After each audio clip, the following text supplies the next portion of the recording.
Professor Iyer बोल रहा हूं और आपके सामने समक्ष इंफ्रा शो के स्पेशल एपिसोड के साथ हाजिर हूं। और मेरे साथ आज एक बहुत खास मेहमान है Shri S K Negi, managing director of गेटको, Gujarat energy transmission corporation limited, जो गुजरात की ट्रांसमिशन सेक्टर की सबसे अहम कंपनी और भारत के अंदर सबसे एफिशिएंट रूप से ट्रांसमिशन इंफ्रास्ट्रक्चर को चला रही है। नेगी साहब नमस्कार। Thank you sir. देखिए, अभी हम चाहते हैं कि हमारे जो शो के दर्शक हैं उनको बताया जाए कि इस वक्त देश के अंदर 250 गीगावाट की बिजली का उत्पादन हो रहा है। इनफैक्ट 255 गीगावाट हो गया है। उसमें तकरीबन हमारा ऐसा कहना है कि उसके बावजूद भी एनर्जी एक्सेस के टर्म्स में तकरीबन 100 गीगावाट की क्षमता जो है हमारे पास नहीं है इस वक्त। इस प्रकार से एक्सपर्ट कह रहे हैं। एक तरफ तो सरकार के अपनी फिगर्स जो पुराने वाले हैं, करंट सरकार के नहीं कह रहा हूँ, जो 13% कहते हैं, परंतु वो सत्य नहीं है। सत्य ये है कि हम एनर्जी एक्सेस के टर्म्स में पीक डेफिसिट के रूप में हम 100 गीगावाट के करीब लोगों को बिजली नहीं पहुंचा पा रहे। तो ये परिस्थिति का मूल कारण क्या है? नहीं, पहले तो मेरे को बताना पड़ेगा कि जो हमारी कैपेसिटी 2,50,000 मेगावाट है, उसमें कुछ प्लांट हैं जो स्टेट्स में हैं। सेंट्रल प्लांट्स की generally plant load factor above 90% है। स्टेट का जो प्लांट लोड फैक्टर होता है वो 75-80% होता है। तो उस हिसाब से इसको देखा जाए तो पहले ही आप 0.8 से इसको मल्टीप्लाई करेंगे तो आपके पास जो कैपेसिटी आती है हाथ में वो करीब 2 लाख के करीब है। 2 लाख मेगावाट के आसपास आती है। बिल्कुल समझ। उसके ऊपर आप माइनस करिए जो गैस प्लांट्स आज की डेट में तकरीबन 28 गीगावाट के गैस प्लांट अब चल नहीं रहे हैं। ठीक बोल रहे हैं आप। तो उसको भी हम माइनस कर दें तो हमारे हाथ में 175 गीगावाट की बिजली है। गीगावाट की 1,75,000 हमारे हाथ में है। बिल्कुल। उसको जनरेट करके हम लोग अभी तक जो any day you see peak is 130 to 140 megawatt. हाँ जी। So that way you can understand that the energy is being used. I mean, how this is, though its capacity wise we declare Right. 250, but in hand it is only 130 to 140 megawatt. मतलब मोटा मोटी आपका ये कहना है कि जो हम 100 कह रहे हैं वो हम 250 से लेके कह रहे हैं, पर उसके पहले ही 150 ही गीगावाट प्रोड्यूस हो रहा है उत्पादन के टर्म में, पावर जनरेशन के टर्म पे और ओनली 150 गीगावाट। करेक्ट। और ये वैसे ही एनर्जी एक्सेस के टर्म पे 100 गीगावाट की क्षमता कम कर रहा है हमारी। तो आपने बहुत इंपॉर्टेंट सवाल उठाया कि इसका मतलब हमें तकरीबन 100 और 200 गीगावाट के बीच में बिजली का उत्पादन बड़े जल्दी करना है। अगर हम सही मायने में समझें तो ये बहुत क्विक टाइम में हमें प्रोड्यूस करना है। ऐसा चैलेंज है करंट मोदी सरकार के पास। अगर ये कहना गलत नहीं होगा मेरे ख्याल से। नहीं, हमको अपनी कैपेसिटी को जो अभी 12th ईयर प्लान में है, जैसे कि हमने 11th 5 प्लान में 55,000 मेगावाट किया, उसी तरह का टारगेट हमारे पास 12th 5 प्लान में भी है 75,000 मेगावाट। उसमें से करीब 25 to 30 फर्स्ट 2 इयर्स में काफ़ी इंस्टॉल कैपेसिटी आ चुकी है। इस टारगेट को लेते हुए डेफिनेटली 12th 5 प्लान जो कि 2017 में ख़त्म होगा, हमारे पास 60,000 मेगावाट तो आएगी। हाँ, लेकिन तो इसमें थोड़ा सा आपको रोकना चाहूंगा।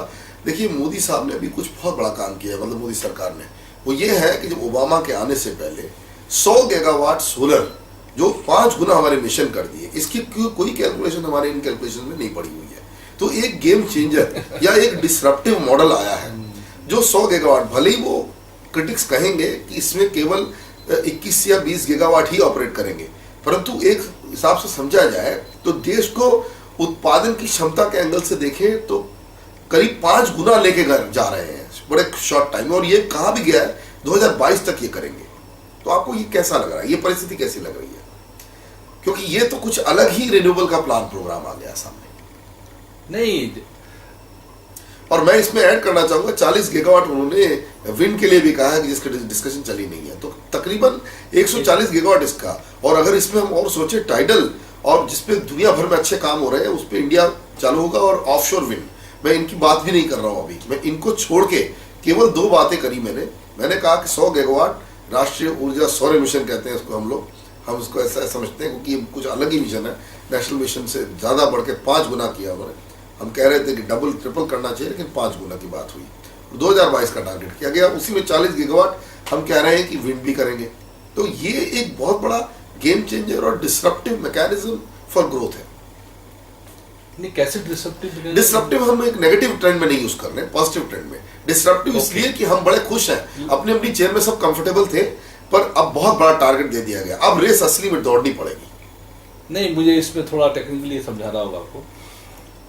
जो ये रिन्यूएबल एनर्जी होती है, अगर हम उसको 1 लाख मेगावाट सोलर ले लें और 40,000 मेगावाट विंड ले लें, ये जो जनरेशन कैपेसिटी आएगी, ये जनरेशन कैपेसिटी आएगी 2020 तक या 2022 तक, ठीक है। वर्स्ट केस ये जनरेशन कैपेसिटी जो है आपको सिर्फ 50 to 60,000 मेगावाट ही दे पाएगी।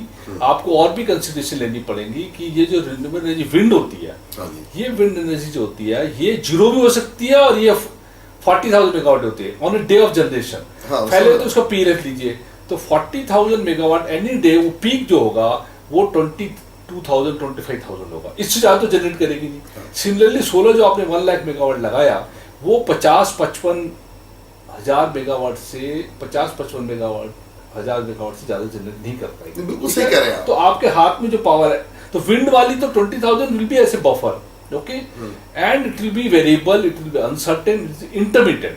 सोलर थोड़ी स्टेबल, सोलर स्टेबल है, वो बेल शेप में जाएगी और बेल शेप में वो दोपहर में 12 और 2 बजे के बीच में वो पीक कर देती है, राइट। अब यहाँ पे कुछ चैलेंज ये आता है कि जो गेम चेंजिंग की बात हो रही है, इसमें जनरेशन लगाना और उसमें जो मैंने आउटपुट दिया है, ओके, उसके हिसाब से आता 50,000 60,000 मेगावाट। ध्यान देने की बात यहाँ ये नहीं है कि क्यों आ रहा है तो कहाँ कि उसको उसके कंपैरिजन में हम कन्वेंशन जनरेशन ना लगाए। Convention generation any day can never stop, ये सब बेस लोड रहेगा, हम कह भी नहीं रहे, तो बेस हम कह रहे हैं कि ये जो गेम चेंजर रिन्यूएबल के एंगल से हुआ, डिसरप्टिव की बात हो रही थी, तो डिसरप्टिव पॉजिटिव एंगल, हाँ, तो ये जो है जनरेशन बेस लोड रहेगा। नाउ ये जो variable energy of the wind and as well as of the solar, okay, जो है वो जो है हमको देखना होगा कि ग्रिड में एनर्जी टर्म्स में कितनी है। आज की डेट में हमारी जो रिन्यूएबल एनर्जी की कैपेसिटी 2,50,000 जो मेगावाट है, उसके अगेंस्ट एनर्जी टर्म्स में, ओके, बिल्कुल 5% ही है। बिल्कुल सही कह रहे हैं आप। अभी ये जो ऐड होगा, हम जो बात कर रहे हैं, ये चेंज करेगा इस परसेंट, ये भी फिर भी 15% के अंदर ही रहने वाला। वो तो कह रहे हैं, सरकार कह रही है कि तो 15% को हैंडल करना, वो कह रहे हैं सोलर 10%, बाकी 5%, वो भी वो नहीं कह रही है कि हम बहुत बड़ा नहीं कह रही है। तो ये हैंडल करना मुश्किल नहीं है। मैं तो चाहूंगा, if you really ask me, ये एक टारगेट दिया गया है एक्चुअली हमको। If you really see the efficiency, if you see the output, okay, variability point of view, this is only 1 lakh megawatt target is given. People are thinking very big. I think we have to think beyond that. बिल्कुल सही, we have to think about 5 lakh megawatt. Agreed. Then in terms of energy, Agreed. Actually it comes to 22% and all that. Actually मैं clarify करना चाहूँगा, actually जो हमारे जो inertia के यहाँ और इंफ्रास्ट्रक्चर के यहाँ हमारे को जो इन्फॉर्मेशन मिली है, जो मैं बड़े ऑथेंटिक सोर्सेज से कह रहा हूँ कि मोदी साहब 200 गीगावाट चाहते थे।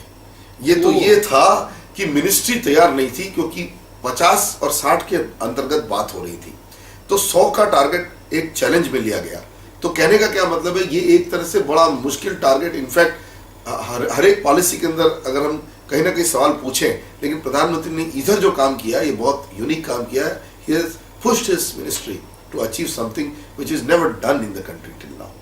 तो मेरे को थोड़ा सा इसमें लगता है कि सब पूरे देश को इस पे लगना चाहिए। और इसमें रिजर्वेशन क्यों रही होगी, उनके बिहाफ में बता सकता हूँ कि ये ग्रिड मैनेजमेंट का एक इशू आता है इस यूनिवर्सिटी को इतने क्वांटम में डालने के लिए। I think at the same time when we put up this capacity, we all will have to parallelly watch and put a supporting system for the energy integration. Otherwise, the next targets will be very tough. ये आप parallel technologies have to go. मैं समझ रहा हूँ। As far as forecasting is concerned, as far as the support system or energy is concerned.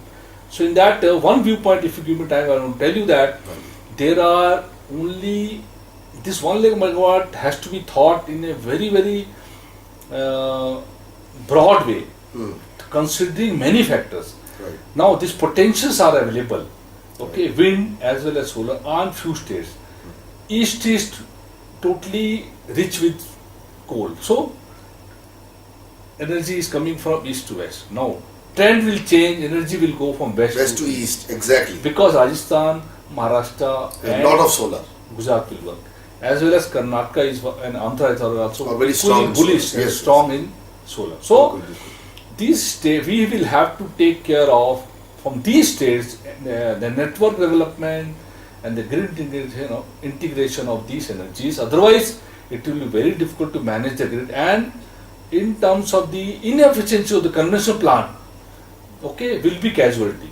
Right. Okay, so we will have to consider that we take care of forecasting mechanism, we take care of grid integration methodology, okay, Right. and then support these 5 states. So my proposal was that that we will have to take hydro generation, storage, pump storage scheme as a Correct. national asset. बिल्कुल सही कहा आपने. We have to allot this policy has to be taken upfront, otherwise we cannot go ahead. बिल्कुल बिल्कुल. वैसे This मैं- western region, Koina and other things, Right. as a hydro SSNL or Right, Sardar right, Sarovar. If you go to the south, Mettu Dam or Sharavati of Karnataka, these all storage Sri schemes. Salem hai I am Andhra not mein. much aware of storage scheme, Sri but I Salem, understand Sri Salem. I understand we have a lot of pump storage. So during ये this हमारा period, बहुत कम है sir. this excess energy which is generated, excess generation, which every state says, I am losing money, because this is a must-run status. These energies cannot be stopped.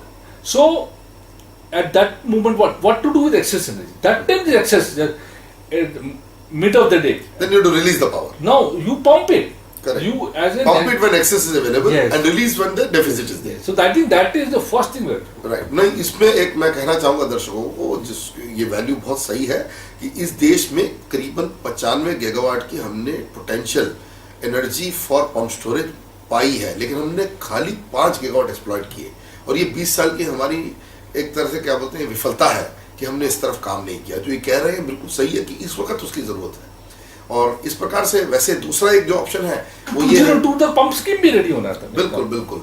वो दूसरी एक बात है, अगर ये इसको समय लगेगा तो शॉर्ट टर्म इंटरमीडिएट में मैं दर्शकों को कहना चाहूंगा कि पीक गैस जो यूरोप करता है, गैस को आप पंप कर सकते हैं to balance this load.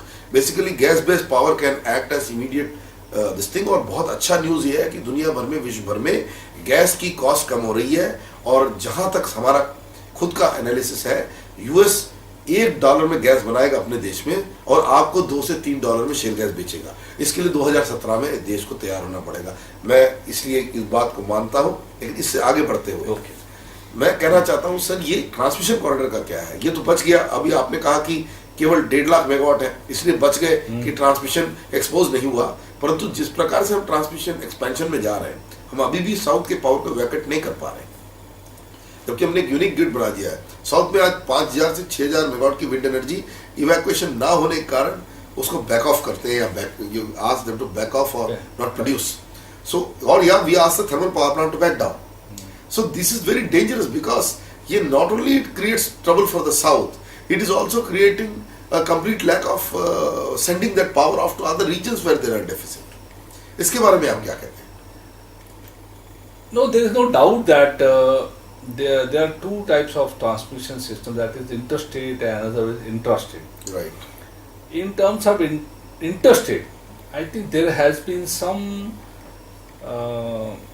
laxity or there is a delay in the projects of interstate towards the southern region. So today we have a bottleneck of power flowing towards the south. In south also there are two parts, part 1, part 2.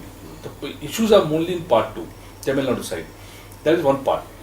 So we will have to, now when you correlate this with the solar, I want to tell one fact that this 1 lakh megawatt, what we are thinking of solar, we should be very clear that how much will be grid connect, so rooftop, or how much Yeah, will be with in off terms grid of- versus grid you are talking about. No, all Off grid connected only, rooftop and rooftop connected grid. Yes. With Now grid. I got it. we must encourage, like Germany, we must encourage rooftop. Today 40% of solar in Germany out of 38,000 megawatt which is today available is rooftop. Exactly. In USA also is same. The figures may be of similar level. You're right. Now point is that when you do this, Right.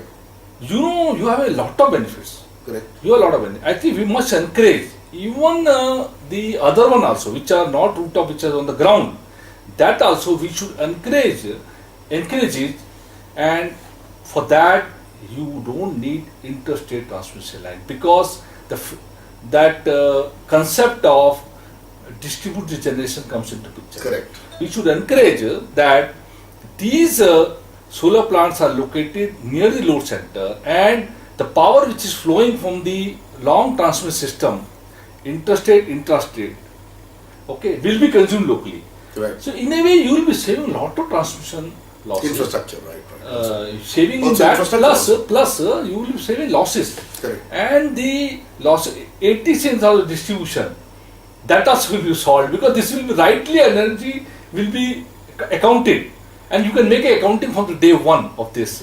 So this renewable will not, I will say, if you plan properly, okay, load center location wise and all that, it may in fact will not need a long transmission corridors and all those things. Right. It will be in the form of distributed generation, Right. particularly rooftop. Right ये अभी नेगी साहब की बात कहते हुए कहना चाहूंगा कि अभी सरकार ने एक आईपीडीएस स्कीम की योजना बनाई है, इंटीग्रेटेड पावर डेवलपमेंट स्कीम केंद्र सरकार की आ रही है, जिसके अंदर तकरीबन 40,000 मेगावाट डेवलप करने की बात की गई है, और इसके अंदर नए रूप से आ रहा है कि 30,000 करोड़ का पूरा आउटले है रूफटॉप बेस्ड, और इसके अंदर 24,000 करोड़ हम लोगों को पता चला है कि इस प्रकार का सम बजटरी एलोकेशन में आने वाला है। तो न्यूज़ अच्छी है, अगर ये होगा तो मेरे ख्याल से जो हम कह रहे हैं उसी रास्ते जा रही है सरकार, और ये बहुत ही अच्छा होगा। इस देश में एक रेवोल्यूशन लाने का सवाल उठता है इसमें एनर्जी सेक्टर में।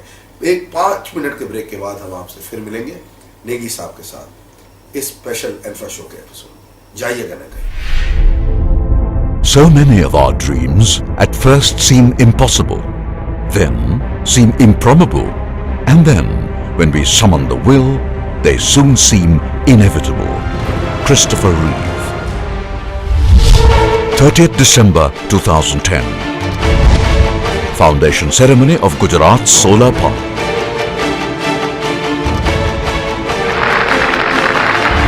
"12 months later, 28th January 2012. 214 megawatts of solar power commissioned at world's first multi-developer, multi-facility, multi-technology, multi-beneficiary solar park at Charanka Village, District Patan, Gujarat. 19th April 2012. Gujarat dedicates 500 megawatt power generation capacity to the nation, as Asia's largest solar park is formally inaugurated in Gujarat. We are doing this mainly to contribute in the war against global warming and climate change. The story of Gujarat's solar park is a historic feat in itself. Visualized, planned, and swiftly implemented in record time of under a year. The most notable aspects were its execution and the political willingness to go the extra mile. A plethora of complexities had to be resolved before the park could see the light of day. Acquiring land, developing infrastructure, and handing over plots to individual developers had to be done simultaneously, while sensitively handling the issue of encroachment of land pockets by locals. Approach and internal roads had to be built. Reservoirs and systems for storing, treating, and distributing water had to be created. The project site fronted the desert of Kutch, and harsh weather conditions proved to be major constraints, with frequent flooding and the remoteness of the village adding to construction costs. Total quality management played a crucial part in achieving the success of the project, with a regularly monitored, web-based system specially developed to ensure the timely accessibility of both data and information. While 1,500 laborers diligently worked round the clock, developers were taken into confidence through periodic meetings where they were updated regarding the project's development and revisions at every stage. A team of experienced officials were available on site 24/7 to promptly address clearance and approval issues. This helped to eliminate redundancies and reduce the duplication of efforts. Activities were completed within the scheduled time frame as every member of the project worked steadfastly around bottlenecks and ensured that the project was commissioned within schedule. A win-win project for all segments, the solar park saw many far-reaching consequences. Uniquely integrating environment, infrastructure and social perspectives, the park led to vast areas of government wasteland being put to good use with gainful employment benefiting larger rural sections and communication networks and irrigation water flowing through villages. This innovative approach will contribute to India's energy requirements and will create jobs and welfare without generating additional greenhouse gas emissions. As a prime example of energy conservation, with rainwater harvesting, carbon emission reduction and groundwater recharge happening on a continual scale, the Gujarat Solar Park at Charanka bears testimony to one truth, that harnessing divine energies is the only way forward. And having the courage to go beyond one step today is the only way to a better tomorrow.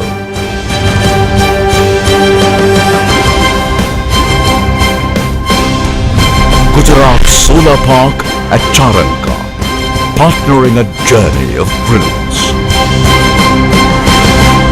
छोटे से break के बाद आपके साथ फिर हाजिर हूँ professor AG Iyer, editor and publisher inertia एवं एडिटर इन्फ्रा टीवी, और मेरे साथ खास मेहमान आज एसके नेगी, मैनेजिंग डायरेक्टर गेटको। बहुत बढ़िया हमारा सवाल जवाब चल रहा था सर। तो अभी हम दर्शकों को आगे बताएं इसके नेक्स्ट राउंड में कि हमारे ये जो दो चीजें हैं इसमें ग्रीन कॉरिडोर की बात हो रही है। तो मेरा ये क्रिटिकल सवाल है, एक डेविल्स एडवोकेट प्ले करना चाहता हूं उसमें कि ग्रीन कॉरिडोर की क्या जरूरत है। आप राइट ऑफ वे दीजिए रिन्यूएबल एनर्जी को, आप इतनी रिडंडेंसी क्यों क्रिएट करना चाहते हैं? आप इंफ्रास्ट्रक्चर बना के राइट ऑफ वे की बात करिए और उसमें स्मार्ट ग्रिडिंग जो कर रहे हैं उसमें पता चल जाएगा क्या फ्लो हो रहा है। और दूसरा सवाल, इसको आप जवाब दीजिए।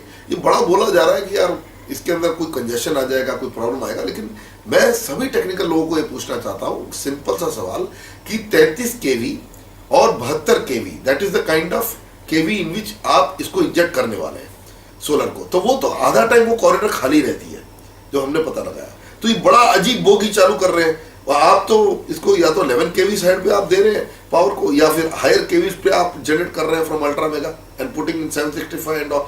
तो the injection point of solar energy and other renewables is much lower. तो इस सवाल का कैसे जवाब देंगे आप?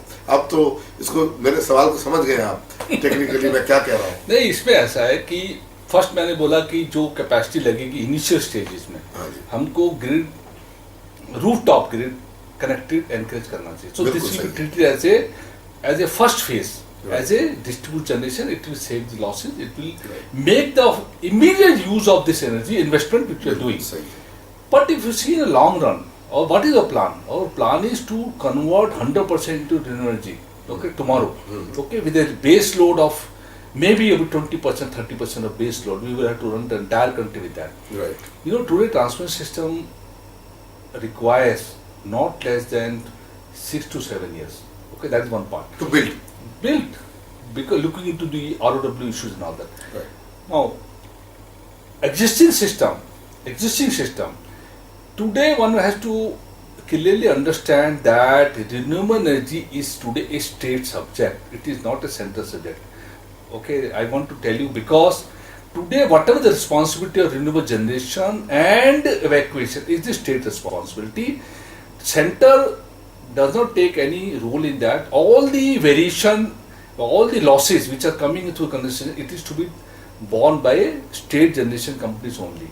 Now, question is that now center has entered into this area, right. And it is felt that to some extent only state can bear and tolerate a generation capacity of wind and solar. Okay. Beyond that, we will be needing a high capacity corridors. There is no doubt in that. Okay. Now let us take the example of Rajasthan and so Gujarat, where Rajasthan, we will be putting a huge capacity. For these huge capacities, there has to be independent green corridor. This transmission line have to be there. They cannot be integrated in the existing system because which is already full, number one. Number two, that having a issues of the managing the grid. Right. When you integrate such a large quantum in the existing grid, there will be issue of managing it. Right. So better to plan for long run a high capacity corridor of the renewable energy, and they will be fully utilized.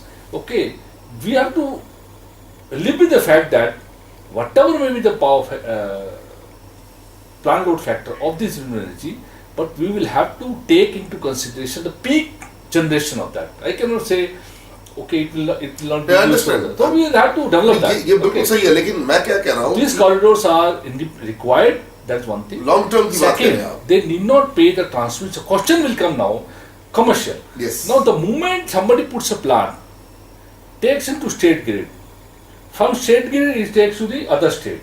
Right. There will be two transmission chances will come into picture. Of this state of this. and the other state. It is better if there is a central transmission system Yeah. and somebody puts a plant, straight away it will be terminated at the CTU substation of not of the state, CTU, and power that CTU, whatever green corridors there, it will go in that. So there will be saving of the transmission tariff. It will be commercially viable. And it's worthwhile also because our objective at the end of the day is to carry this power to other state. Within the state, how much renewable you will handle and how much, if you handle full renewable within the state, it cannot because generation will be casualty. There will be variation on how to handle that. देखिए अभी इसमें एक बहुत बड़ा सवाल उठता है, हम अभी क्या समझ रहे हैं कि स्टेट बनाएगी और ये स्टेट की रिस्पॉन्सिबिलिटी हो जाएगी. मेरे ख्याल से ये थोड़ा सा नहीं, ग्रीन कॉरिडोर सीटू बना रहा है. नहीं, वो ठीक है, बनाने दीजिए. मैं अभी ग्रीन कॉरिडोर जब तक बनेगा तब की बात कर रहा हूँ. ग्रीन कॉरिडोर को समय लगेगा बनने में. मेरा ये कहना है कि जब क्विकली 1 साल 1.5 साल में कैपेसिटी ऐड हो रही है. सोलर के अंदर आप देखिए तकरीबन आपका 214 मेगावाट जो सोलर अगर पार्क रूफटॉप था, बनेगा तो इट्स ओके. नहीं, इवन सोलर पार्क 214 मेगावाट बना जब था तो 1 ही साल में बना. Flat 1 year it took to build. So it very clear how quickly it is coming. Correct. तो मेरा ये कहना है कि आपके पास ये जो कॉरिडोर्स अवेलेबल है जो एट लोअर केवी 33 जिस पे डायरेक्ट इंपिंज हो रहा है सोलर और उसी तरह 72 केवी भी पॉसिबल है, तो इसको आप जाने दीजिए and then put up a bundling of power which is like power. एक एग्जांपल है जैसे पीटीसी को आपने अलाउ किया बंडलिंग करने के लिए, एनटीपीसी को आपने जनरेशन में बंडलिंग करने का, रिन्यूएबल परचेस एप्लीकेशन के थ्रू आप करिए. आप जो जैसे हम हर बार बात करते हैं आपके साथ लो हैंगिंग फ्रूट की, ये सबसे लो हैंगिंग फ्रूट है. हम फिर इसमें कॉरिडोर के पीछे क्यों लगे? आज कॉरिडोर को चलने दीजिए, अपना काम करने वो दीजिए. तो मैंने बोला ना, ये नेक्स्ट 7 to 8 इयर्स की प्लानिंग. बिल्कुल, बिल्कुल. आज की डेट में डिस्ट्रीब्यूट जनरेशन प्लस रूफटॉप जब Right. ये एक्ट करेंगे. अभी एक गवर्नमेंट स्कीम अभी एक और आई है, mega solar power plant which is will have a capacity of 500 to 1000 megawatt. So in terms of generation on any day, if 500 plant is there, you can generate 300 megawatt. If 1000 megawatt, you generate 600 megawatt. For that you need a transmission line. For that you need a transmission line. उसके लिए separate infrastructure बन रही है, Yes. जैसे parks में बन रही है. I'm telling you, green corridor will be used for that. Only for the parks. Parks. That's what I'm saying. So therefore, our large capacity will not come from parks. My point is again coming back to the same question. Our large capacity will come from distributed rooftops, like you rightly said. Our large capacities will come from standalone plants, maybe. Next first 5 years. But beyond that, how much rooftop you can do? You at the end of the day. I'll tell you. Suppose there is an industrial park. I'll give you an example. The industrial park only needs, let us say, 10 gigawatt. Okay. Right? That means, sorry, it needs only 10 megawatt. Forget 10 gigawatt. It only needs 10 megawatt. It's a small industrial park. Right? And the person is able to put that within the infrastructure. Fine. So country will have so many decentralized locations which will use solar and then maybe balance he does with gas or some other resource Okay. and develops, and he is free from the grid. Okay. He or she is free from the grid. Now this encouragement has to be done. Another example which we have seen, which I want to ask you a question. हम ये malls और ये जो बन रहे multiplexes, इनके लिए सबसे अच्छा गैस बेस्ड डिसेंट्रलाइज्ड पावर है, क्योंकि it gives 85% efficiency in cogeneration Okay. mode compared to standalone gas power plants, which are, I'm talking of decentralized, because you can operate the vapor absorption machine, generate the air conditioners and give. Today we are not doing that. इनको बिजली हम सस्ती वाली दे रहे हैं और हम जो लोग खर्चा कर रहे हैं उसके अंदर, जो एक पिक्चर देखने को भी जाते हैं 500 रुपए दे देते हैं. तो ये जो विडंबना है हमारे देश का, जो ये स्क्यूड मॉडल है, इसको क्यों नहीं अटैक कर रहे हैं? उसको क्यों आप ग्रिड कनेक्शन दे रहे हैं? सबसे पहले पॉलिसी लाई ग्रिड कनेक्शन देंगे ही नहीं मॉल्स को जो कमर्शियल है, ये कोई नेसेसिटी नहीं है, it is an enjoyment and recreation area where the investor can always invest in that money and gas can be provided very quantum is not required in decentralization.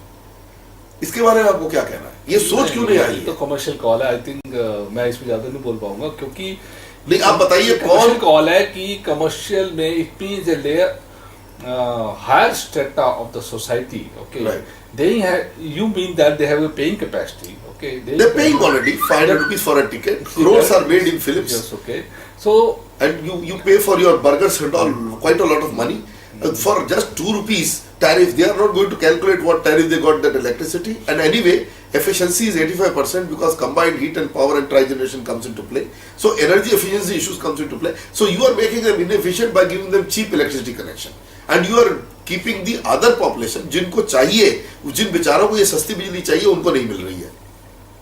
ये तो हमारे यहाँ स्क्यूड पॉलिसी है, इसके बारे में मेरे को ऐसा लगता है कि पॉलिसी मेकर्स को सोचना चाहिए और जो ऑपरेटर्स हैं आपके जैसे जो इन्फ्लुएंस कर सकते हैं उनको इस कंट्री में बात करनी चाहिए इसके बारे में।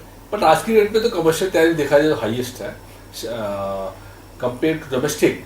अगर हम डोमेस्टिक 4.5 रुपए है तो या गुजरात कमर्शियल में नहीं, अब मुझे लगता है जनरल अधिकतर स्टेट में यही है कि कमर्शियल टैरिफ जो 7.5 रुपए 8 रुपए तक हो सकता है, लेकिन मैं इस कमर्शियल अभी मैं आपको कह रहा हूँ कि हम महाराष्ट्र में 500 यूनिट के ऊपर अगर डोमेस्टिक कंज्यूमर हो वो भी 8 रुपए पे कर रहा है और जो कमर्शियल कंज्यूमर है वो 12 रुपए पे कर रहा है, लेकिन उसको सोलर की एक्सेस नहीं है।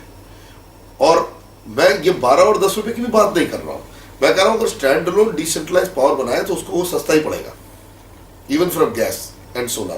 तो they are compelled to provide that. Because अगर आप कनेक्शन ही नहीं देंगे तो ऑटोमेटिकली गैस की तरफ जाएगा। नहीं, it requires a policy change. आज देखिए गुजरात गैस ग्रिड बन गया है, महाराष्ट्र में आराम से पूना और बाकी सब लोकेशन में गैस पहुंच चुकी है, तो हम अब आप वेहिकुलर इसके लिए आप गैस यूज कर रहे हैं तो बाकी चीज के लिए क्यों नहीं यूज कर रहे हैं? इसमें कोई बड़ी मेरे को अजीब लगती है स्क्यूड पॉलिसी है। बहुत बड़े गैस पावर प्लांट को गैस देना है, उसके पीछे पड़े हैं, वो तो ठीक है जो 28 गीगावाट उनको संभाल लेंगे। What about the small fellow which will not even come to 5 gigawatt in the country or 8 gigawatt or 10 gigawatt in the country to just release huge amount of quantum of electricity into the grid back of low cost and then create a discipline. नहीं, इसमें मेरे को एक बात कहनी थी gas के बारे में कि ये जो प्लांट छोटे बता रहे हैं आप, हाँ जी, ये कुछ एफिशिएंसी भी देखना होगा। नहीं, बड़ी जबरदस्त एफिशिएंसी है क्योंकि इस एरिया को हमने देखा है, लेकिन गैस की जो प्राइस है आज की डेट में उससे ये वायबल नहीं है। नहीं, क्यों नहीं है सर? आप मेरे को बताइए, डीजल आप जला रहे हैं, जितने आप एनसीआर में रीजन में देखिए 22 रुपए का पावर है, और मुंबई के अंदर भी मुंबई मेट्रोपॉलिटन रीजन में अगर आप कल्याण उल्लासनगर चले जाए, किसी भी कोऑपरेटिव सोसाइटी का लिफ्ट कभी भी इलेक्ट्रिसिटी नहीं चल रहा है, वो डीजी सेट से चल रहा है। बाकी भी जब जाती है पावर 3-4 घंटे सुबह उसमें, तो मुंबई में भी सुबह में पावर जाती है तो तब डीजी सेट यूज होता है और वो बिजली हमें 20 या 22 रुपए से कम में नहीं मिल रही है। देन आपने एक डिफरेंट इशू है, उसका आंसर करूंगा मैं। तो आप पहला इशू था उसमें मैं कमेंट नहीं करना चाहूंगा कि कमर्शियल को उनको अपनी गैस प्लांट होना चाहिए। मैं सबको नहीं, कमर्शियल को नहीं बोल रहा हूँ, मैं कह रहा हूँ केवल मॉल्स को, मैं केवल मॉल्स। देखिए मेरा सवाल बड़ा क्लियर है, कमर्शियल क्या आप इंडस्ट्रियल कॉम्प्लेक्स को करना चाहिए, इसको करना चाहिए, उसको मैंडेटरी नहीं, उसको एनकरेज करिए, लेकिन ये मॉल जो है ये किस प्रकार के हमारे को फायदा दे रहे हैं, किस प्रकार का बेनिफिट दे रहे हैं समाज को, बताइए। इसको डायरेक्टली 3-4 रुपए की बिजली या 5 रुपए की बिजली देने क्या मतलब है? दी जा रही है, मैं कह रहा हूं आपको, देश में, और ये सोच ही नहीं है पॉलिसी मेकर्स के अंदर। तो आपका सेकंड पॉइंट उसका मैं सप्लीमेंट कर सकता हूं कि आपने बोला डीजी सेट चलाते हैं सोसाइटीज में, बिल्कुल, उसके लिए तो वहाँ उसका तो क्या है कि this it's inefficiency of the respective distribution company if they are not able to reach to the consumer and give them supply. I think this is not a big issue. Distribution companies have to fulfill the responsibility of supplying. It is not a difficult task like transmission corridor, which having a lot of multiple issues. I think our municipalities and all, we can take clearances from them and lay the underground cable, and payback period is also quite reasonable for laying the cable up to 66 kV, which we are doing in Gujarat. So that is one part, that if somebody is not, power is not reaching to some flats, consumer, this and that, I think Discom companies have to take responsibility for that. That answer, first answer I don't know about commercial part because I don't know. But second part is that if people are paying higher price because they're running on DG set, where Discom is not able to access I think that is the inefficiency of the distribution. अभी आपको मैं बताता हूँ क्यों मैं पहले part पे फिर आना चाहता हूँ। देखिए कंबाइंड हीट एंड पावर में आप जो एयर कंडीशनिंग पूरा लोड है वो वेपर एब्जॉर्प्शन मशीन पूरी वेस्ट हीट से चल रही है। और ये मैं कुछ अलग बात नहीं कर रहा हूँ, डीएलएफ ने 70 मेगावाट का प्लांट लगाया है गुड़गांव में और वो बहुत ब्यूटीफुली चल रहा है, लेकिन उसके बाद कोई प्रोजेक्ट आगे चला नहीं क्योंकि गेल ही उसको गैस दे रही है सप्लाई। और ये प्रोजेक्ट हमने बहुत पहले केस स्टडी डिस्कस किया हमारे दिल्ली के एक फोरम के अंदर, डिसेंट्रलाइज्ड डिस्ट्रीब्यूटर, और बड़ा सक्सेसफुल मॉडल है। और एनर्जी की टैरिफ वहाँ 5 रुपये 60 पैसे आ रही है इसके अंदर। इंजन कैटरपिलर के हैं और गैस टर्बाइंस जी के शायद वहाँ वो लगाए, और वेपर एब्जॉर्प्शन मशीन थर्मैक्स की है। पूरा प्रूवन सिस्टम है, ऐसा नहीं कि कोई नहीं कर रहा है। लेकिन मैंने देखा कि हमने ये भी पूछा कि एक के बाद दूसरा क्यों नहीं आया, क्योंकि वो बिल्डर इंटरेस्टेड नहीं था इंफ्रास्ट्रक्चर बिल्ड करने के लिए। ये सवाल का जवाब ये निकला और डीएलएफ खुद प्रॉब्लम में आ गई थी फाइनेंशियली, अदरवाइज ये बड़ा सक्सेसफुल चला है वहाँ। और whether it is the only system in the country, that is also not true, because there are private companies in Pune and other regions who try to operate this type of thing and they are successfully operating. और engines बड़े efficient है इसमें, there are world class engines from Rolls Royce, MAN diesel, Wartsila, then MTU, मतलब ये technology बड़ी proven है। हम जब अपनी सबमरीन चलाने को तैयार हैं इनसे, हम अपने क्या बोलते हैं कोस्ट गार्ड को स्पीड बोट दे रहे हैं एमटीयू इंजन से, तो मेरे को तो नहीं लगता कि हम कोई चीज। So as long as gas allocation is there, हाँ जी, okay, it's viable. Gas right thing because this is the combined heat and power. Yes. इसमें क्या हो रहा है 88% एफिशिएंसी है, गैस की बेस्ट यूज है ये। तो पहले इनको राइट ऑफ वे मिलना चाहिए, इनको पहले गैस मिलनी चाहिए, ये कह रहा हूँ मैं। ऐसी कोई पॉलिसी नहीं आई है। No, government is always puzzled as far as gas policy is concerned because ये तो एलएनजी यूज करने को तैयार है, ये कह रहे हैं कि आप एलएनजी प्रोवाइड करिए। priority of power is third and fourth. First fertilizer. नहीं चलो ठीक है, मैं कहता हूँ वो छोड़ दीजिए, एलएनजी तो सस्ता प्रोवाइड करिए।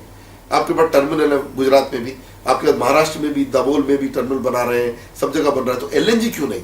तो मतलब LNG also today is not very heavily priced with the following resources. I mean to say we are not thinking in the current terms because these power plant also come in short term. एक gas based power plant तैयार करने में 18 महीने ही लगते हैं, इस तरह का सोलर है, और सोलर गैस और इसका बहुत अच्छा कॉम्बिनेशन है। नहीं, power generation, let me give some picture of this power generation. With coal, today power generation is coming, I mean average purchase price of the unit, I will say, is coming 3 rupees, okay, conversion. And hydro of course much lesser. But when it comes to the gas, there are two types. APM gas, one is APM gas. Right, We try with the APM gas, okay, which has a very rare allocation to some of the plants, Kawas and Gujarat, one plant is available of 70 megawatt. So that APM gas, Administrative price mechanism gas, I know. okay, with that cost of generation is coming about 4 rupees 50 paise, 5 rupees. Right. Okay. Now next category what you said, The market price that mechanism. is RLNG. Okay, RLNG. RLNG. Okay, with that generation is coming about 7 to 8 rupees. मतलब बिल्कुल सही है, Next is spot gas. Another category is बिल्कुल, what which is spot as gas, is varies which purchase. which is actually very cost coming 10 rupees. हाँ. So if you are talking RLNG, if somebody is getting RLNG and okay, consumer will be ready because instead of running a diesel set of 15 rupees per unit, 20 rupees today. okay, 22 so rupees. better is gas, but point is they will have. I think RLNG is available. That's available and Yes, it is it's just available. need transportation. Because there Only logistics and transportation is the issue. issue. Issue is cryogenic storage. Issue is how to send it. But to I the don't consumer. think there will be much people to take away this model because somebody has to have a large complex. Then it's fine. It is actually only policy, Policy. in my opinion, Okay. because policy आप बनाएंगे तो लोग आएंगे। अगर आप कहेंगे हम आपको नहीं देंगे कनेक्शन क्योंकि आप उस तबके में नहीं आते हैं, suppose there is a mall, it is no obligation, social obligation to give electricity connection to the mall, so you have to do a self sustain model, then they will automatically come back to that idea कि we have to do this will trigger off, because hospitals आ जाएगा, hotels आ जाएगा, धीरे धीरे करके वो भी समझ जाएंगे। देखिए हमें पॉलिसी कंस्ट्रक्ट में ही लाना पड़ेगा इसको, हम किसी और तरीके से इसको मूव नहीं कर पाएंगे। हम जिस तरह प्रकार से आज कह रहे हैं हम हर बार यही कहते रहेंगे और कभी नहीं आएगा ये, क्योंकि जब क्लियर पता है कि 20-22 रुपये पावर बन रहा है और 9-10 रुपये में ये तो आधा प्राइस में बन रहा है, तो क्यों नहीं बन सकता?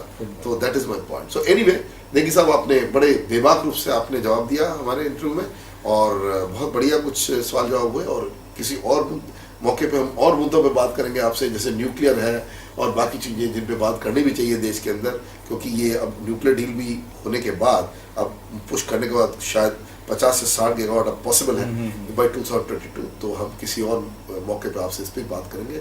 बहुत अच्छा लगा चर्चा में, और दर्शकों को हम इसमें इस वक्त विदा ले रहे हैं ये कह के कि अगले एपिसोड में इन्फ्रा शो के एक और अहम गेस्ट आपके सामने। नमस्कार, जय हिंद, फिर मिलेंगे आपके साथ infra show. Professor thank you, नमस्कार।